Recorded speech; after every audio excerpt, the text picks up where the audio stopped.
আপনি যখন কোনো একটা ডিসিশন নিবেন যে আমি এই কাজটা করব, তখন যদি আপনার মনে যদি এরকম কোনো চিন্তা ভাবনা আসে যে আমি আগামীকাল থেকে করব, যেহেতু আগামীকাল আমি ফ্রি আছি, অথবা নেক্সট ডে থেকে আমি করব যেহেতু এর পরের দিন আমি ফ্রি আছি, এইরকম যদি কোনো মন মানসিকতা আপনার ভিতরে যদি সেট হয়, অথবা আপনার মাইন্ডে যদি এরকম কোনো চিন্তা ভাবনা আসে, আপনি এক বাক্যে একেবারে আপনি ট্রাস্ট করতে পারেন এটা হচ্ছে শয়তান।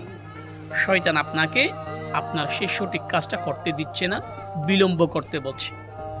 দেখবেন আগামীকাল যখন আসবে, অথবা এর পরের দিন যখন আসবে, তখন আপনার সেই মাইন্ডসেটটা আবারও বলবে কি "এই, আগামীকাল করবে, বা দুপুরে নামাজের পর করবে, হ্যান দেন।" সো যখন আপনি বলবেন কাজ করবেন, বিলম্ব না করে এখন থেকে শুরু করবেন। এখন, জি, এই মাত্র এখন থেকে শুরু করবেন।